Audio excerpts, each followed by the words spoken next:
Hey everyone, we're going to go ahead and get started. Thank you so much for joining us both online and in person. We really appreciate you. I'm Meryl, and I am a project manager at Circle Point, who is supporting the outreach for this project. To kick things off, I'd like to hand it to Ralph Garcia with the City of Santa Clara.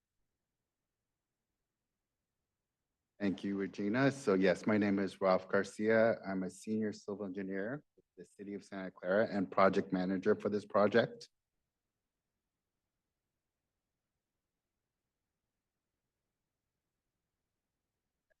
So I just want to introduce some of the team that's working on this project. As I mentioned, I'm Ralph Garcia. I'm the project manager.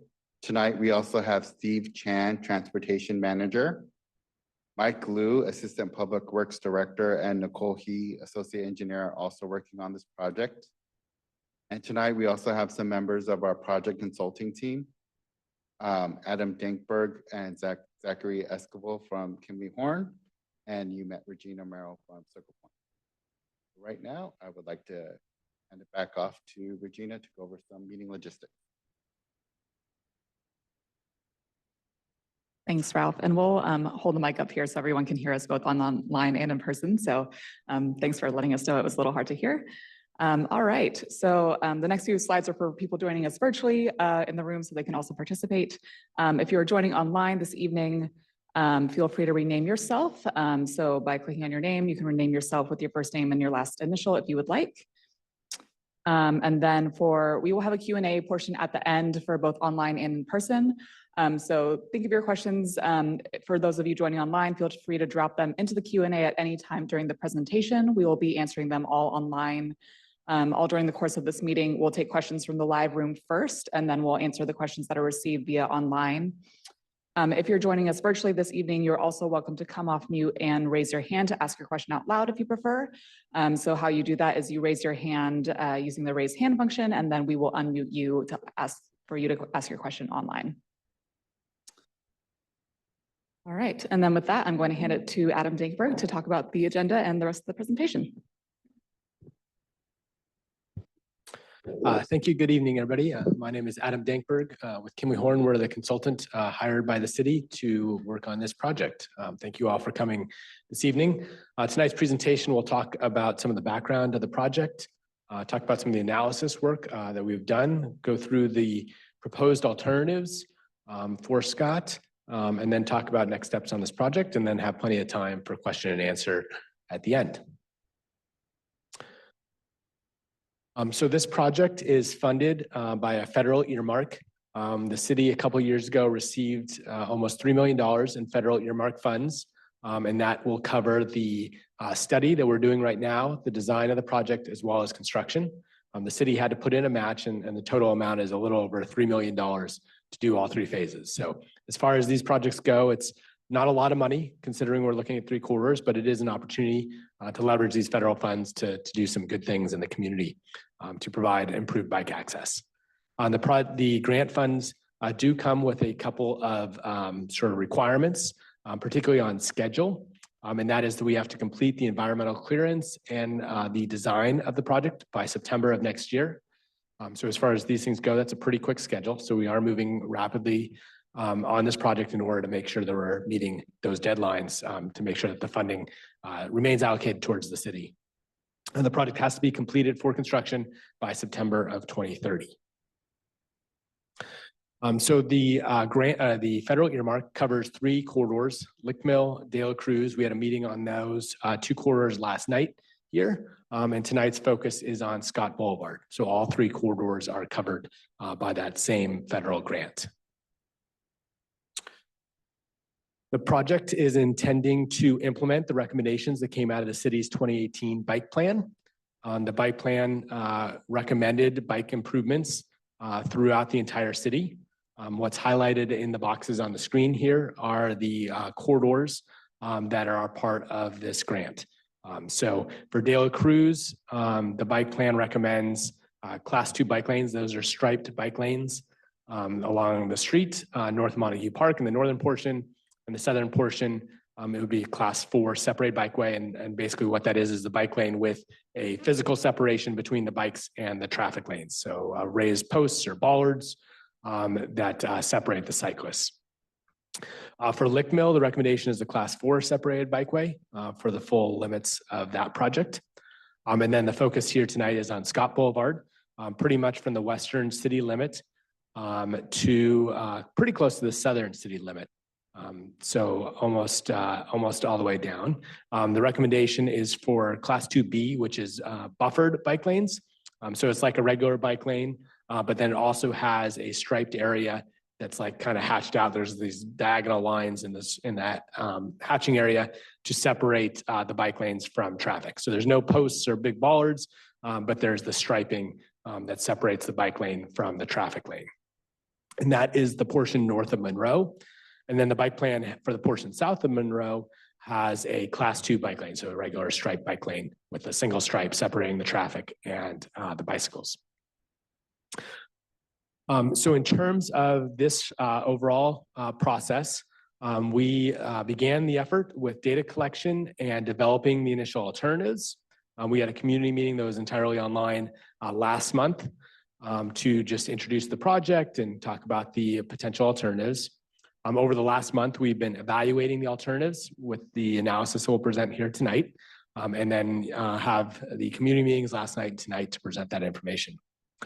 The next phase will be to select a preferred alternative. And to do that, we are planning on meeting with the Bicycle and Pedestrian Advisory Committee next month, and then with City Council in February. And City Council will be the one to actually make the selection of the preferred alternative for each of these corridors. Once that preferred alternative has been selected by council, then we'll perform the environmental clearance and prepare the final design. So at this point, we have alternatives. We're looking for public input. We haven't selected any alternatives. Nothing's been defined yet, but we have alternatives. We're looking for community input, take all that input to the council, and then inform their decision.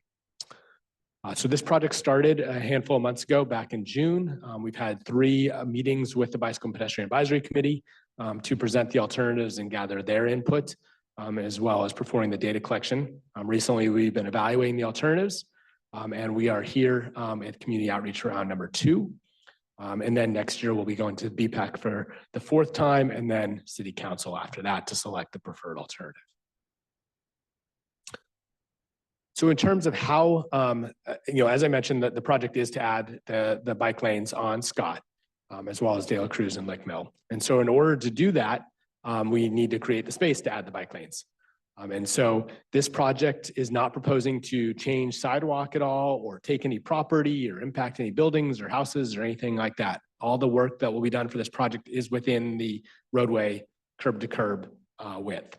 And so in order to do that, we basically have to reallocate space in that curb to curb width. So in some locations, particularly the northern portion of Scott, we can do that by narrowing lanes. And so lanes are pretty wide today. We can narrow them, make them less wide, and reallocate that space towards the bike buffer. So basically make the bicycle lane safer, actually make the vehicle lane safer as well by making them less wide and encouraging vehicles to travel slower. And then we don't have to take any lanes or parking or anything like that. In other locations, including Dela Cruz, Lick Mill, and then the southern part of Scott, there isn't enough space to just reallocate extra room on the lanes. We actually have to either remove parking or remove a travel lane. And so that's why we have a bunch of different alternatives that we're here to talk about tonight. Some alternatives remove a travel lane, some alternatives remove parking, and various combinations of that. And we're looking for community input in terms of what trade-offs are most desirable for the community. We want to note that while the kind of main impetus for this is to provide the bicycle lanes, there are a number of safety benefits that come along with it. By narrowing the lane widths, we're able to calm traffic, getting vehicles to travel slower. We're also able to reduce the conflicts between cars and bicycles and pedestrians, particularly pedestrians crossing the street at many of the intersections. They'll have fewer lanes of traffic to cross anywhere that we're reducing the number of lanes and be more visible when making those crossings. In evaluating the different alternatives, we performed a few different types of analyses. One is we've looked at the collision history on these corridors to identify where safety challenges exist today. We've looked at parking conditions on the corridor today to see where people are parking and the magnitude of parking demand. So we did parking counts recently in September, both on weekdays and weekends up and down these corridors. We look throughout the day as well as in the late evening for that parking demand. And then we also have run traffic analysis to look at the effect of taking a lane for some of the alternatives that do take a lane. And those are based on traffic counts that were performed earlier this year. So we'll be talking through all these analyses over the course of the presentation today. And so at this point, I'll call up my associate, Zach, to walk you through that.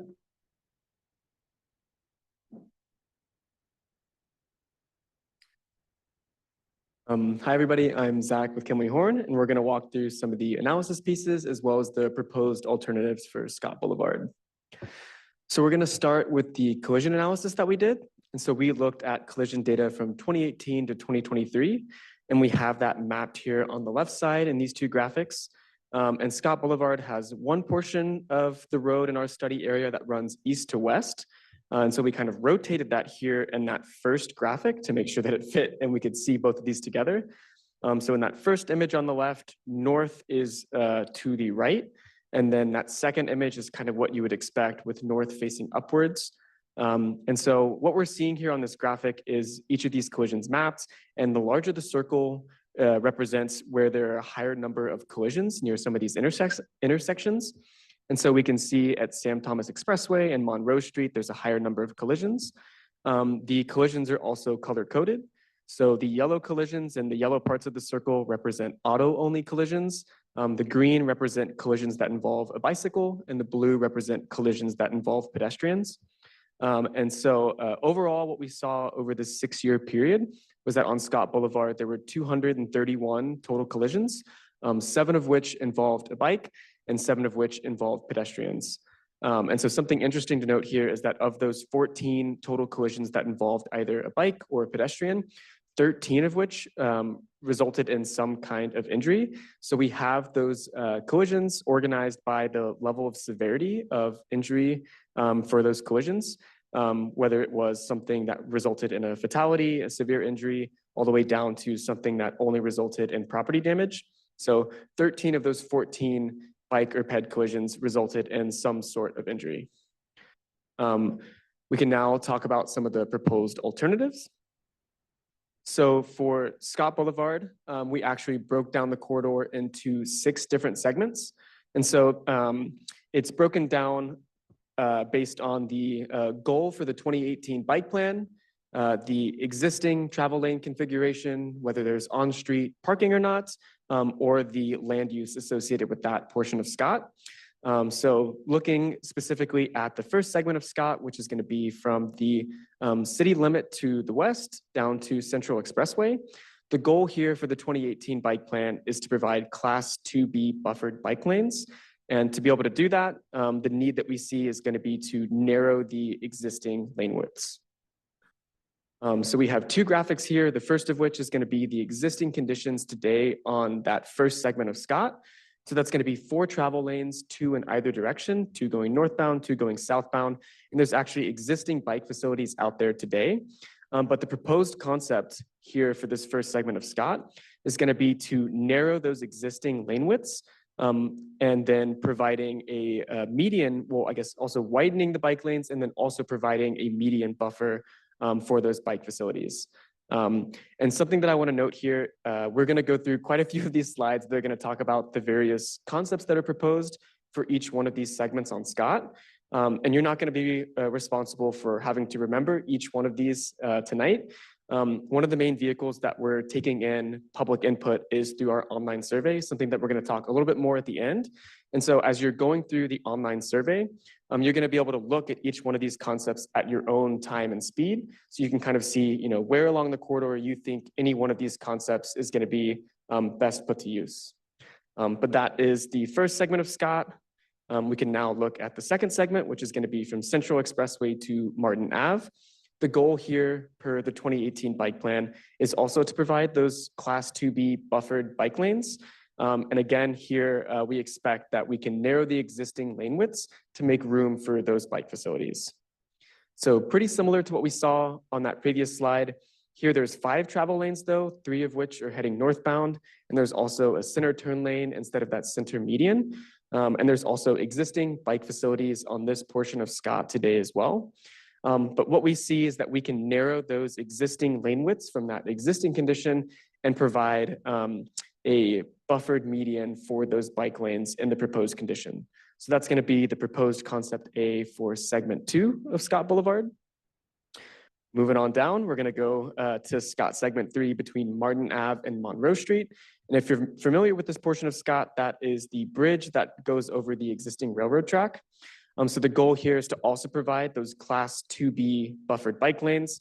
And here we expect that we're going to need to remove a travel lane to be able to provide those facilities. So in the existing condition, there are 3 travel lanes going in either direction, and then there's the existing bike lane.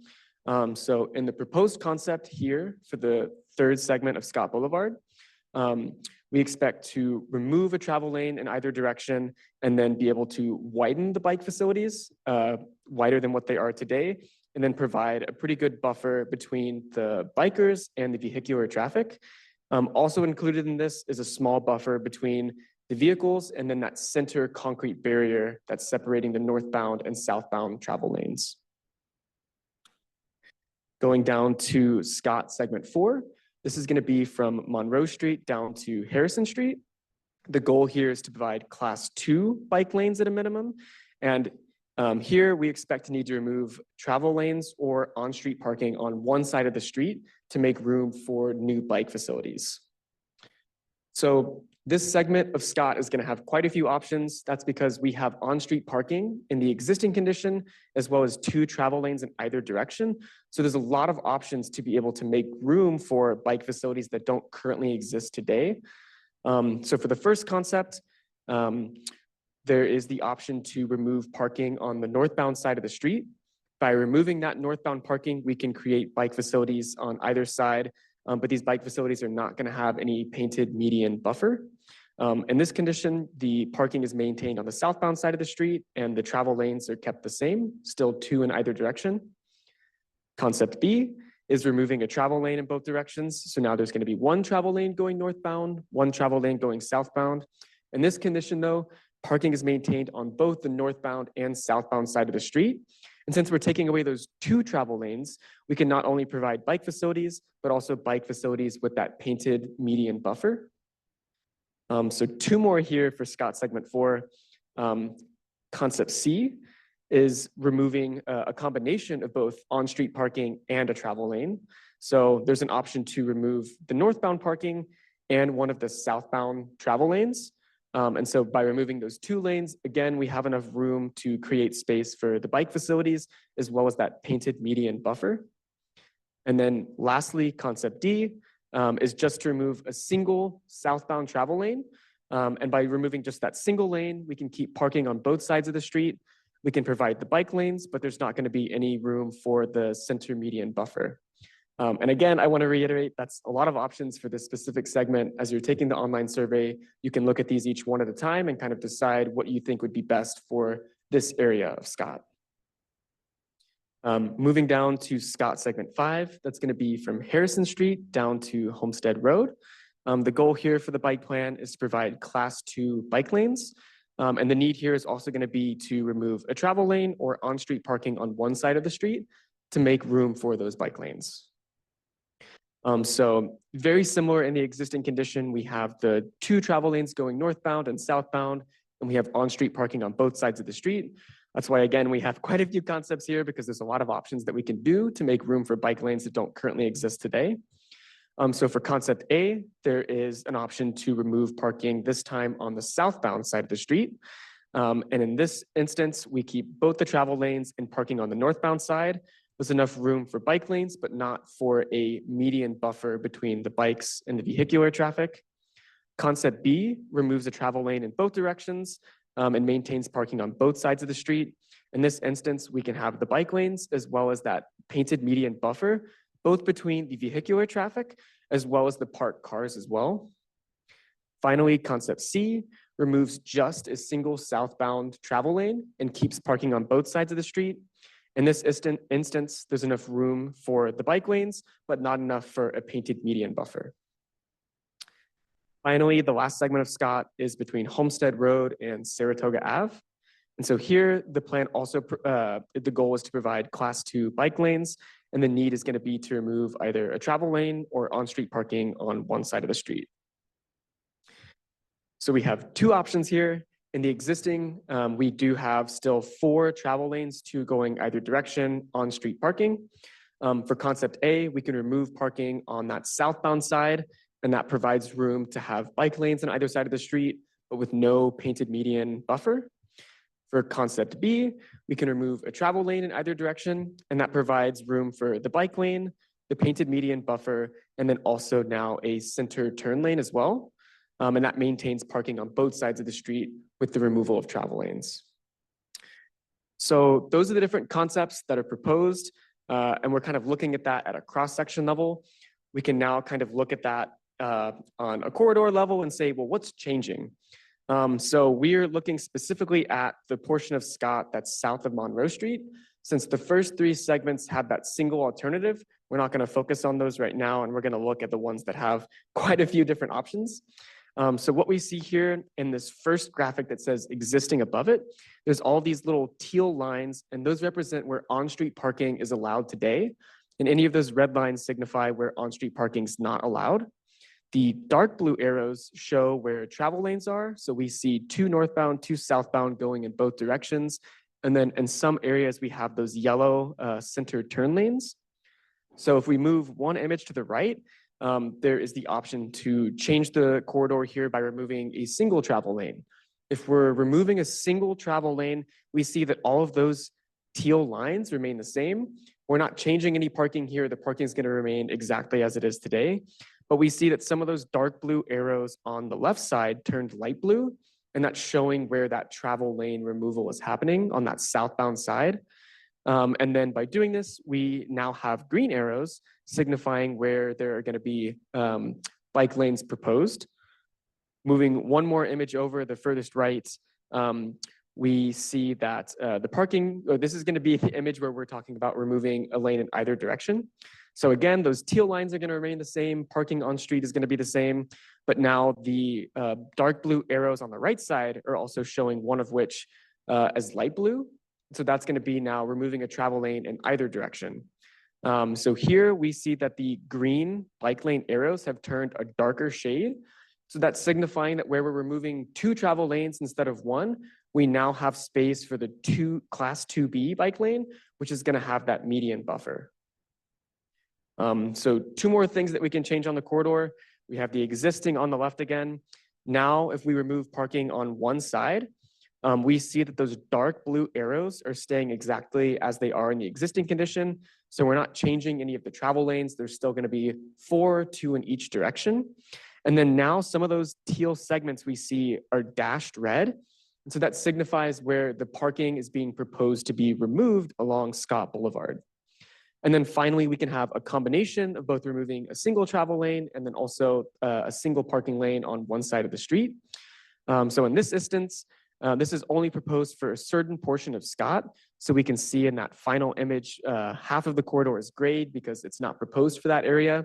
But we see some dashed red here where parking is being removed, and we see some light blue arrows on the southbound side where travel lanes are proposed to be removed. So now that we understand that some of the changes are removing travel lanes or removing parking, we can then move into the analysis and talk about, what is this going to be? What are the effects going to be on traffic, and what are the effects going to be on existing parking today?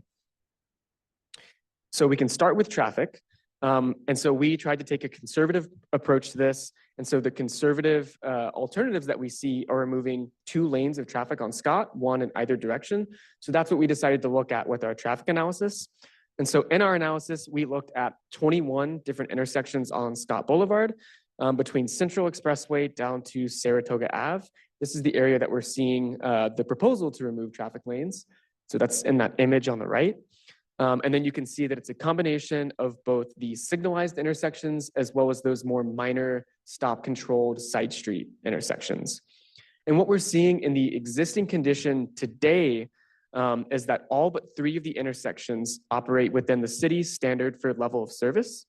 The 3 that are operating below the city's standard for level of service are Cabrillo Ave, Harrison Street, and Sarah Ave.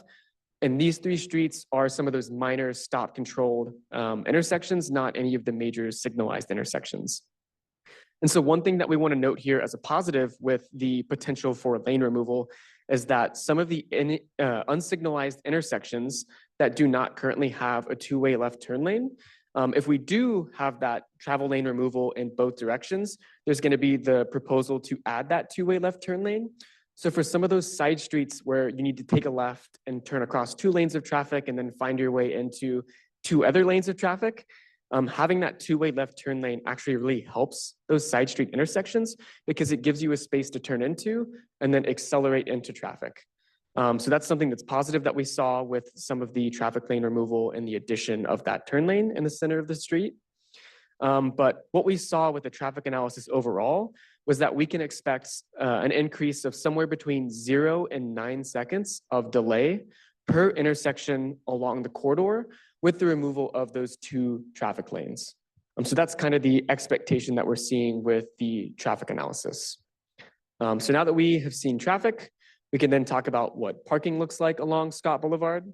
So we have a graphic here to the left that's showing those different parking segments in different shades of blue. So the darker the blue, the more utilized or the more used that parking is based on the counts and the data that we saw. Something else that I want to note here is that this is, again, just for that area from Monroe Street down to Saratoga Ave, where we're proposing to remove parking. This is also the weekend daytime period. So we collected counts during the weekday, during the weekend, and then also daytime and also overnight. And so what we saw was that the highest utilization or the highest use of the parking on Scott Boulevard was here in this weekend daytime period. So that's what we're showing here. This is kind of the limiting factor. We also have this table here to the right that's showing the existing parking inventory. So how many spaces there are in each one of these segments on Scott. And then the percentage used any one of these, I guess the average of these parking spaces is for each one of these areas.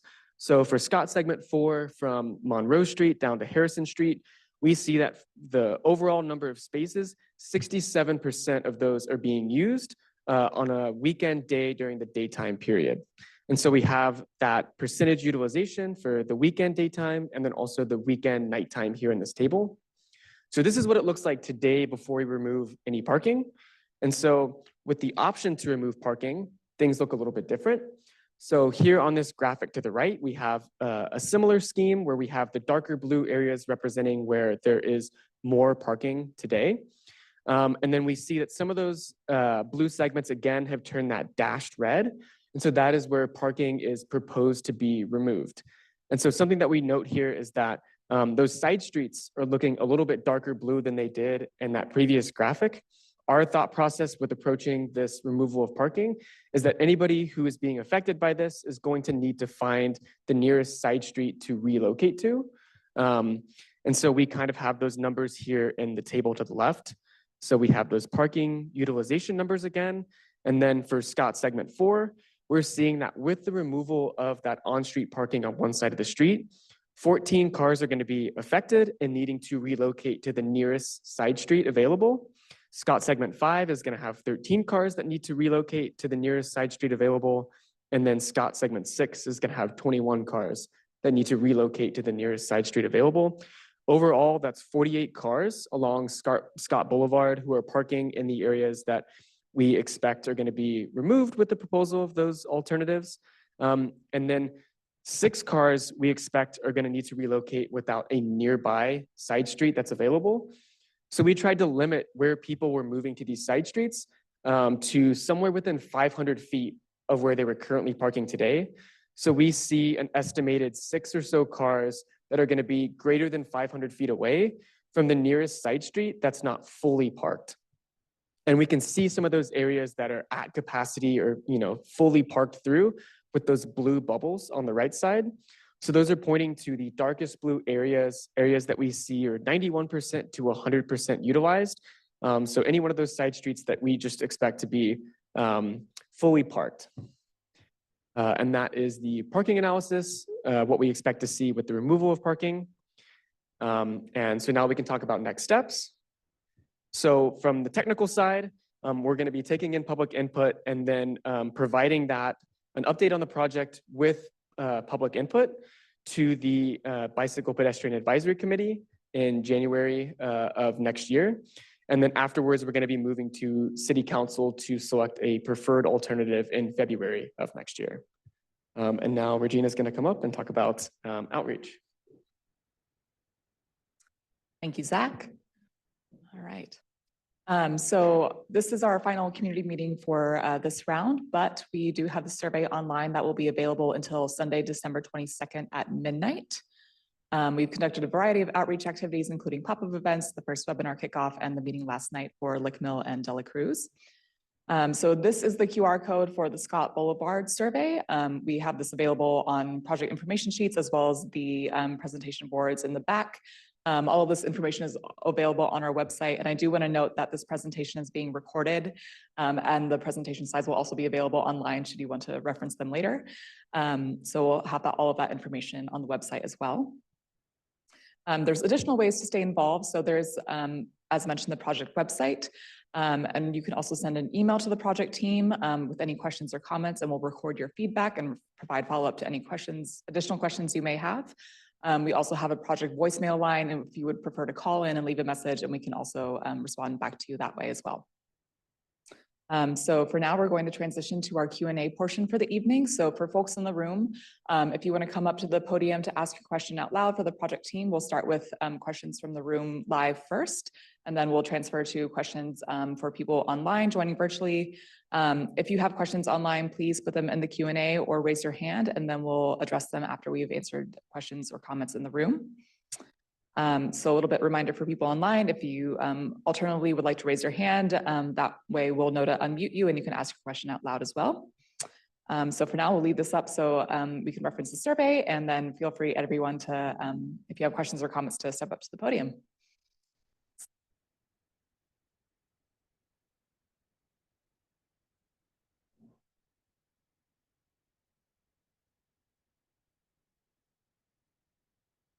First of all, I appreciate the presentation. Very impressive, good plans.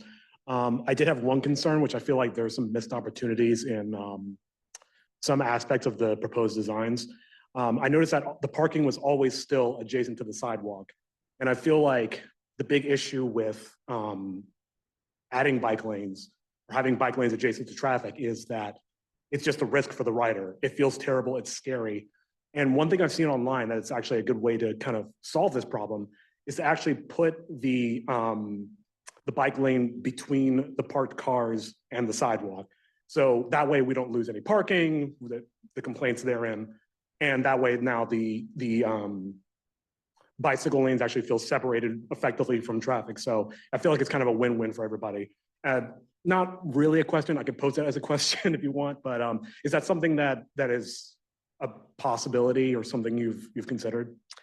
Yeah, that is a good question. And that is something we've actually proposed on, I believe, Lick Mill, maybe De La Cruz as well, but for those other corridors.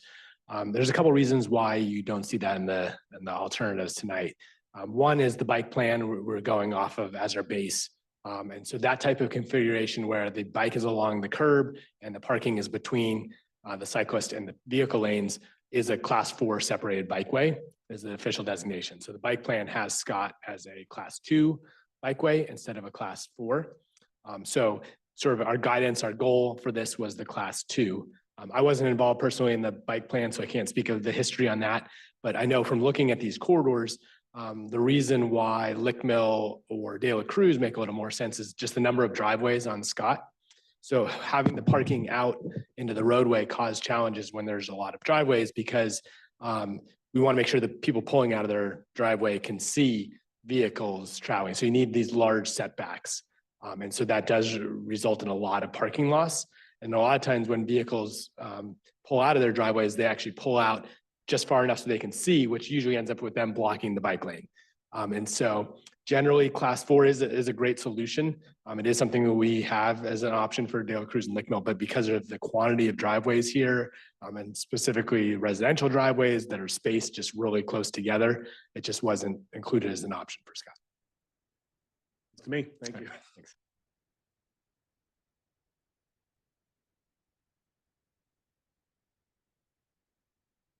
Hi, I have a business along segment 4 in the northbound side.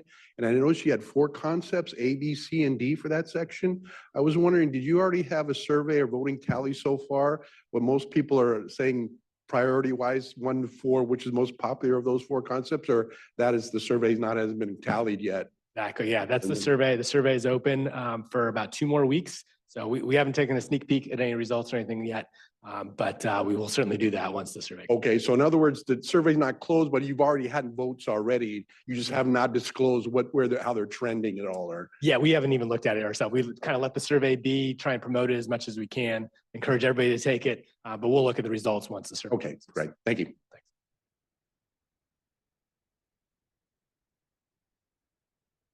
I'm going to talk per segment because I have some ideas on each one.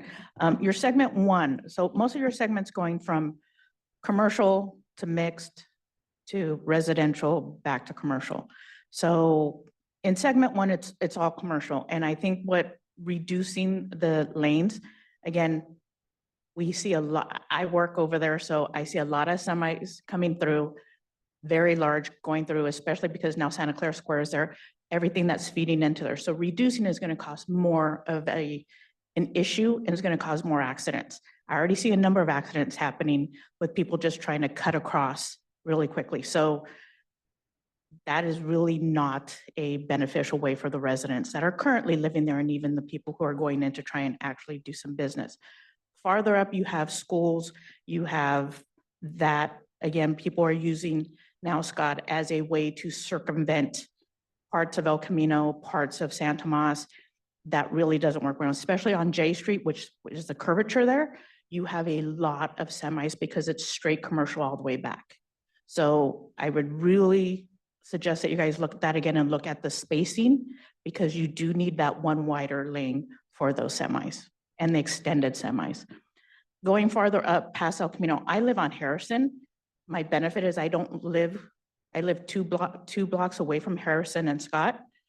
That is such now a hazardous area with Target right there, with all the people there. Everyone who lives on Harrison in that 2 blocks, everyone parks on that street.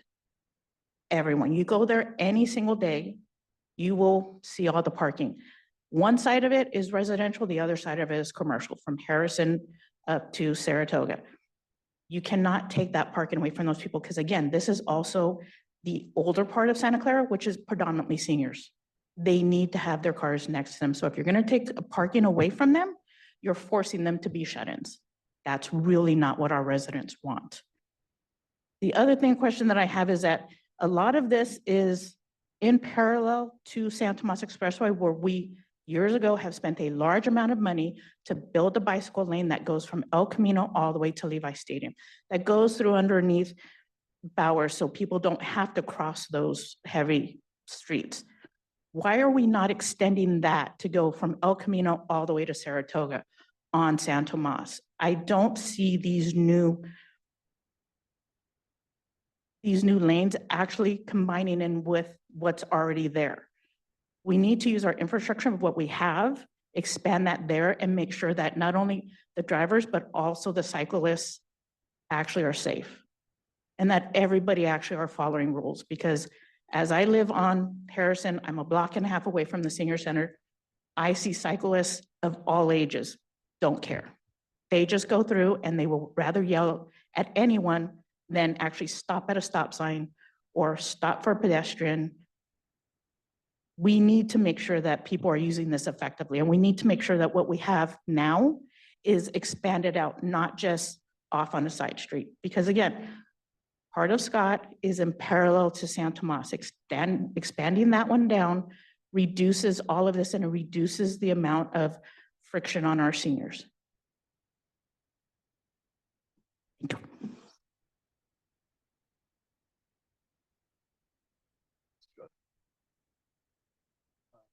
Yeah, sure. Okay. So there's a few, not too many questions, but a few comments that I think I can certainly thank you for your input. We really appreciate all the input that we're getting tonight and the survey and all that, and will certainly help inform the council's decision. I think the first comment about the width of the lanes on segment 1. So we are still maintaining standard width lanes, they're just really, really wide today. And so it is still meeting Caltrans standards for lane widths with what we have proposed. So recognize your comment on trucks and all the truck activity, but this does still meet Caltrans design standards. I think you raised a comment about parking in the Harrison area. Certainly there are trade-offs between the alternatives, so glad that you raise your opinions on those different alternatives. Certainly encourage you to take the survey as well to make sure that those opinions are recorded in the survey.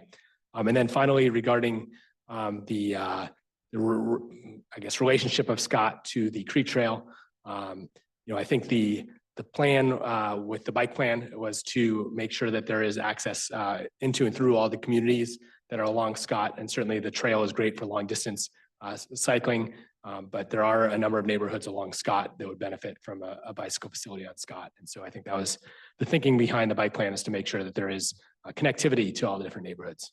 Ralph, anything to add? Once again, my name is Ralph Garcia, project manager for the city side. So I think Adam said everything. I think one thing to point out is the San Tomas Aquino Creek Trail.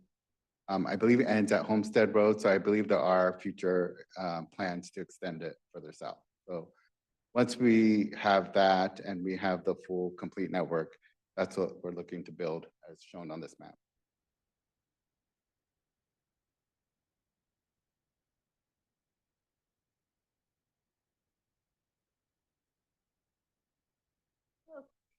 I've been listening here and trying to determine this because I travel down Scott constantly. If you remove a lane between El Camino and Monroe, there is a senior facility, which I've seen 911 has been there many times throughout the week, because unfortunately people have incidents. And if you're going to reduce a lane, the fire engines and the ambulances can't get into their little crescent moon driveway. So what do? Rightfully so, they park on Scott and take over a lane.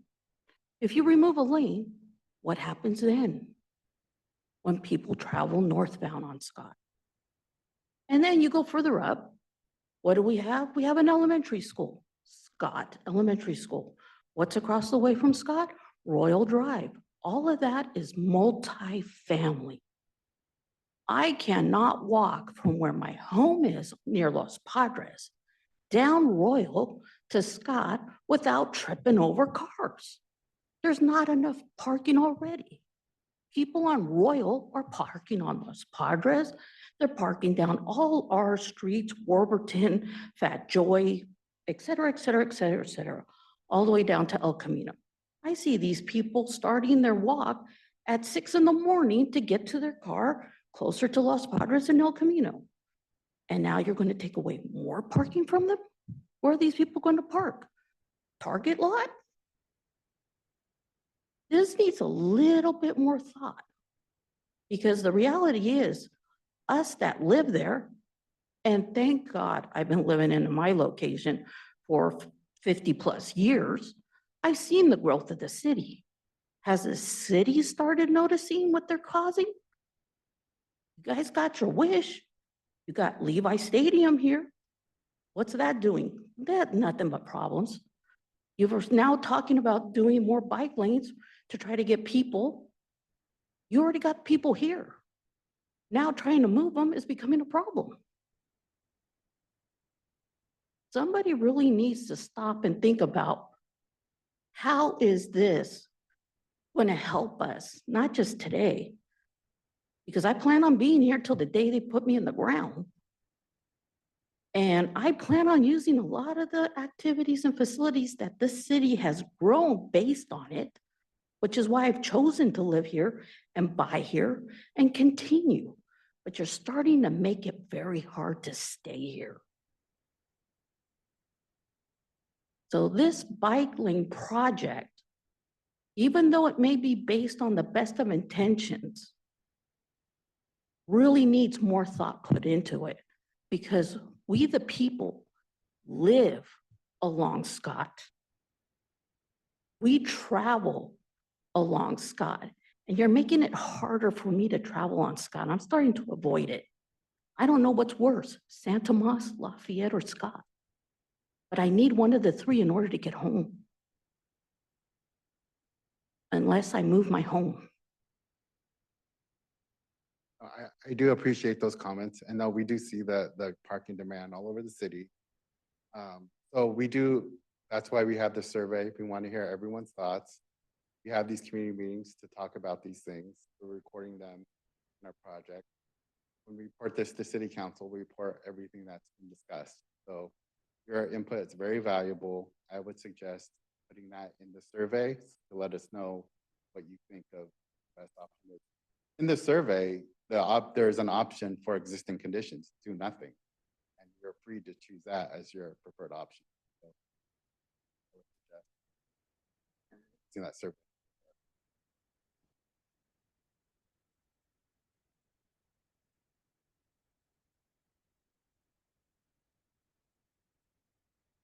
What else we have? I also have a microphone. If you don't want to get up, you can bring it to you.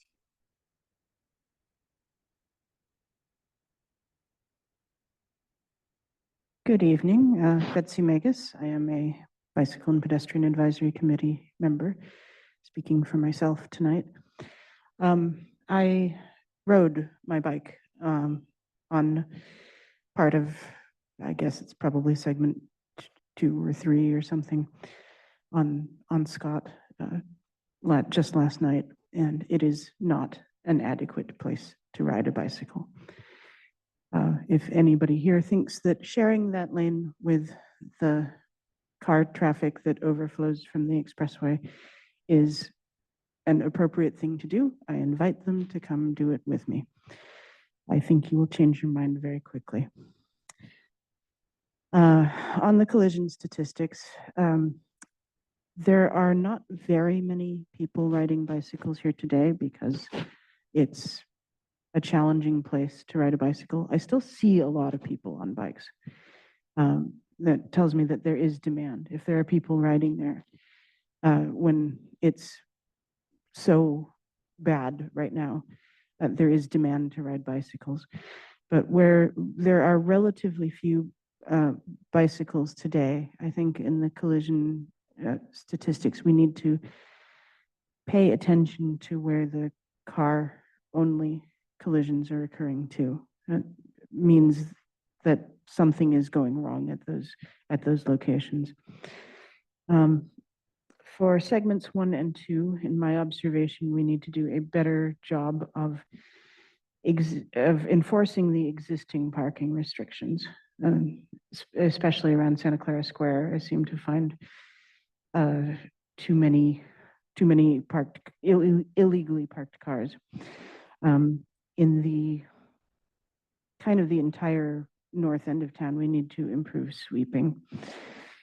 Segments 1, 2, and 3 need pavement repairs, particularly in the shoulder and bike lane area. There's a spot where the tree has kind of pushed stuff up and then the traffic has kind of pushed it down and it's real uneven. And the pavement itself is dangerous. The expansion joints and the joint between the gutter and the asphalt over the bridge is open enough to catch a bicycle wheel.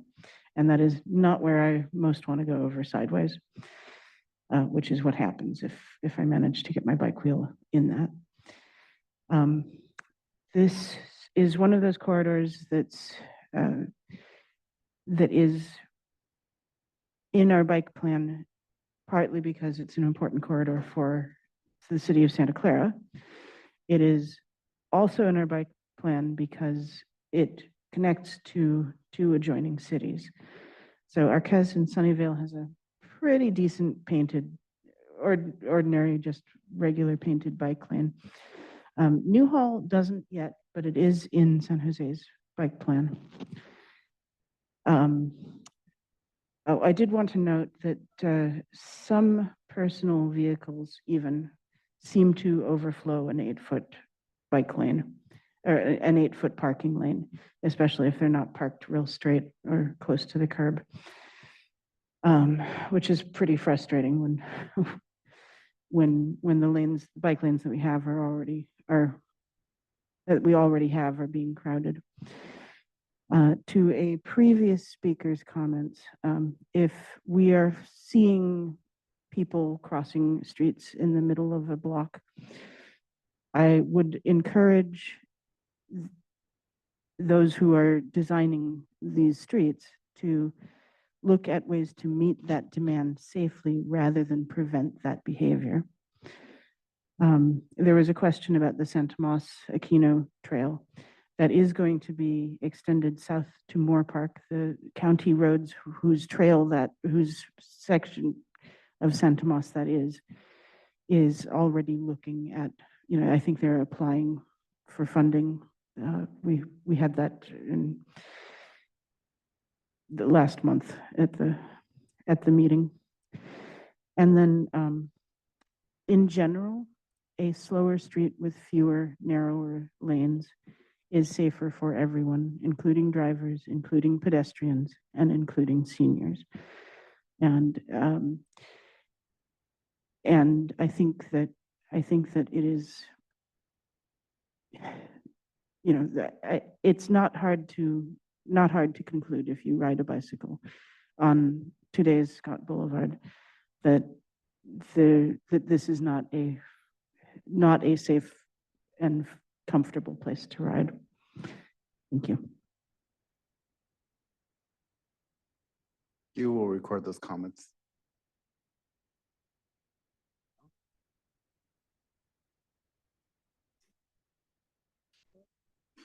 I live around Cabrillo and Scott, and I don't expect to be actually using the bike path myself, but when I've watched brother's dog and walk him along that particular location between Warburton and Cabrillo, I don't know that the street cleaners can ever get to the gutters, but it's always quite messy. People drop food and everything, so if that lane was taken away, maybe the street cleaners could get, and it would look nicer and that'd be a more pleasant place. But maybe the trees drop sap as well, but that's the sidewalk, and that just whole section is not a good place to walk on the sidewalk. I'd share that perspective.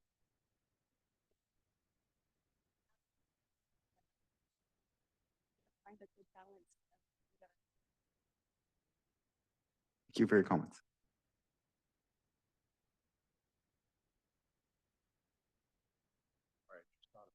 Question. What's the distinction between class 2 and class 2B in terms of the markings? So the class 2B has the striped area between the bike lane and the traffic lane.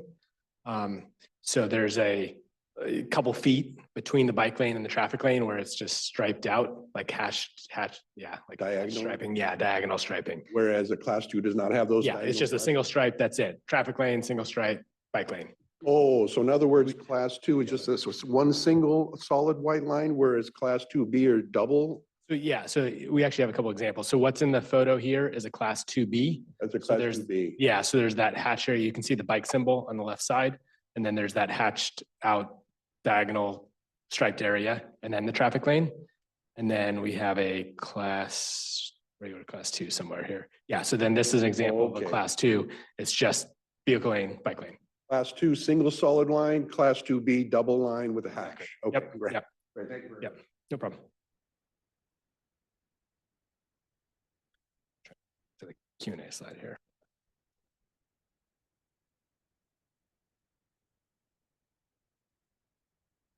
Are there any other questions or anything online? Okay, so I really do encourage you to look at the website, look at the options, take the survey. We need the feedback from everybody. And then we'll be presenting this, as we said, to our bike committee and city council. We have bike committee on January 27th, and then tentative city council meeting would be February 25th next year. We'll stick around. We can look at the boards. If you have any other personal questions, come up and talk to us. Back to Regina. Thank you so much for everyone who has joined us in person and online. We're going to close the Zoom room now for people joining online, but feel free to share any additional follow-up questions via the project website, the email, or the survey, or the hotline. And thank you and have a good evening, everyone.